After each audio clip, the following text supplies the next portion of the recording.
The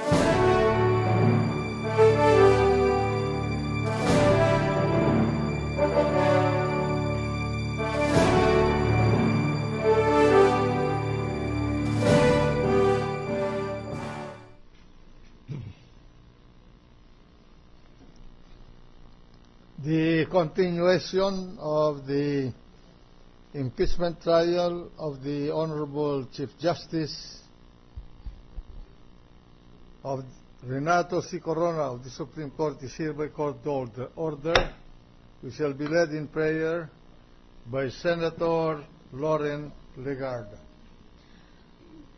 Amang makapangyarihan, kami po ay dumadalangin sa inyo na patuloy kaming basbasan ng karunungan at bukas na kaisipan upang makita ang katotohanan sa paglilitis na ito. Naway, gabayan ninyo kami sa pagkilatis sa bawat ebidensya at testigong hinaharap sa hukumang ito. Biyayaan niyo po kami ng kahinangunan at kaliwanagan ng isip upang maigawad ang wasto at patas na kapasyahan. Sa gawain naming ito, nais lamang po naming makapagpasya na hindi nagpapaimpluwensya sa anumang alyansa o pagkiling. Sa pamamagitan ng pagbibigay namin ng tamang desisyon sa kaso na nasasakdal na punong mahistrado ng kataas-taasang hukumala ng sambayanan sa ating pamahalaan at sa mga nanunungkulan.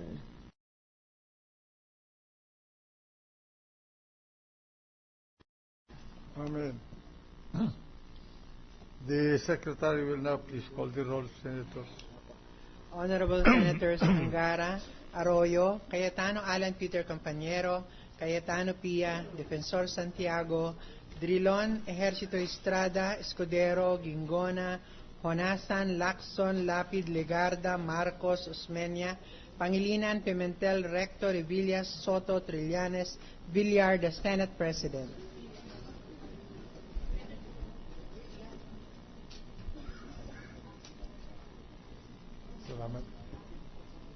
With 19 senator judges present, the presiding officer declares the presence of a quorum.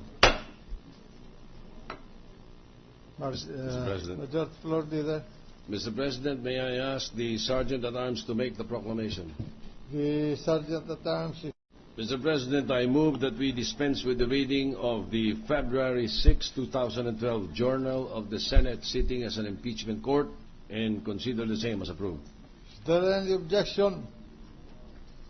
There being none, the February 6, 2012 Journal of the Senate sitting as an impeachment court is hereby approved. The Secretary will please call the case before the Senate sitting as an impeachment court. Case number 002-2011 in the matter of impeachment trial of Honorable Chief Justice Renato C. Corona. Mr. President, Majority Floor Leader. may we ask the parties and or their respective counsel to enter their appearances. Good afternoon, Your Honor. For the House of Representatives Prosecution Panel, same appearance, Your Honor. Noted. For the prosecution, the defense. For the defense, Your Honor, the same appearance. Noted. For the defense, Mr. President, the Majority Floor Leader. Mr. President, we are in receipt of a motion for reconsideration filed by Senator Miriam Defensor Santiago on the issuance of subpoena yesterday by the court. May I request the Majority Floor Leader to read the motion for reconsideration? Yes, Mr. President. She writes, Dear Mr. Senate President, this is to respectfully and humbly propose the procedure to be followed on the Defense Counsel's pending motion for reconsideration. I refer to this Court's resolution yesterday, which approved the prosecution's request for subpoena to certain bank officials. At today's hearing, counsel from both panels should be allowed to argue the motion for reconsideration for not more than 1 hour for each side, unless the Senate orders otherwise. Impeachment Rules Number 5. After this debate, the Senate President could then give time for each panel to submit its written memorandum. After both memoranda have been filed, then the Court could go into closed session, caucus, to resolve the pending motion. If necessary, I shall, despite ill health, attend this caucus, if given advance notice of at least 3 hours. Yesterday, I watched the live telecast of the proceedings. I noticed that one senator stated that the rules allows a senator to file a motion for reconsideration. There is no such provision in our impeachment rules. Perhaps what he referred to were the Senate rules, which provides that any senator who voted with the majority may move for reconsideration within the next 2 session days, Rule 33. The only time that the impeachment rules allow the Senate rules to apply suppletorily is under Rule 6, which does not concern a motion for reconsideration filed by counsel. In any event, if it is your judgment that only a senator can file a motion for reconsideration, then I respectfully request that this letter should be considered as abundante cautela, as a motion for reconsideration from a senator judge on the following grounds. 1. It appears that the subpoena would violate this court's own ruling that evidence shall not be allowed on ill-gotten wealth.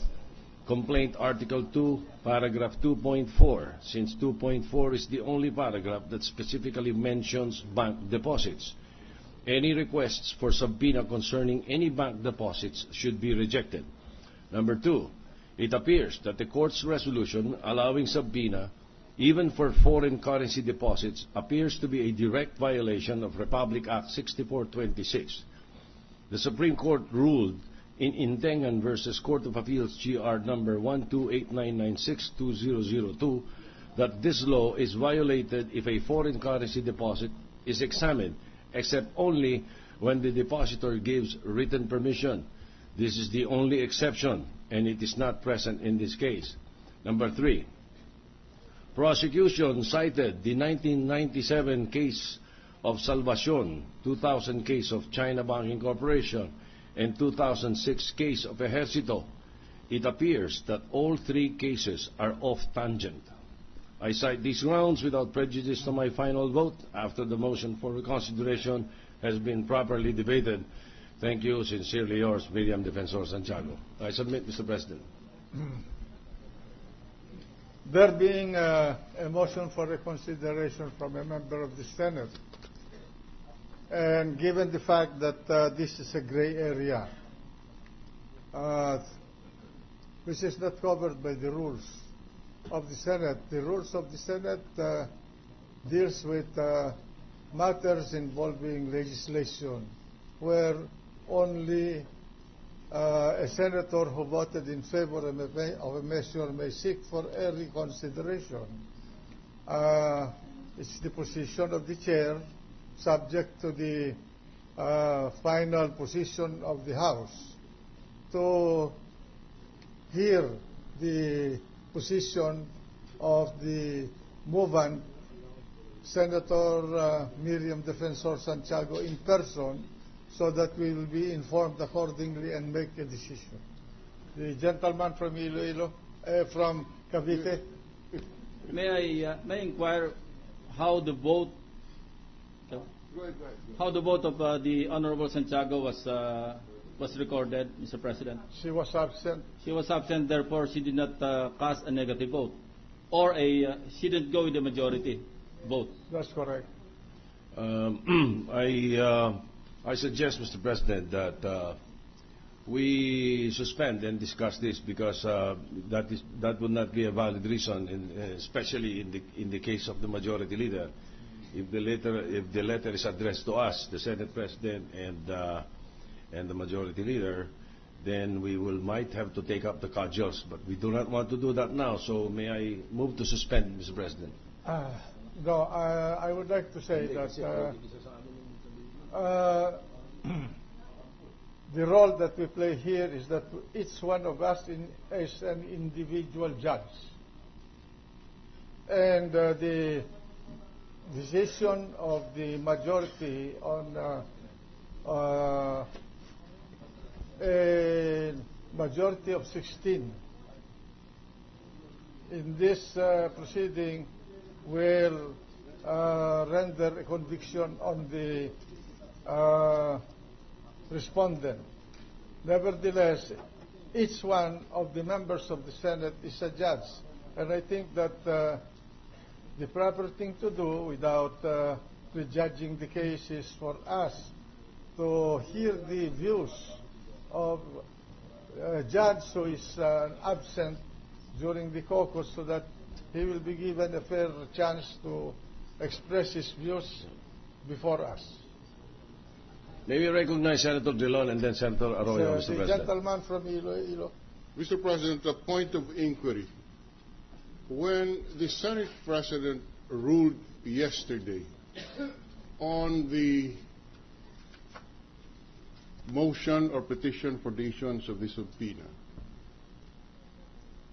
the counsel for the defense took the floor, asked for a reconsideration.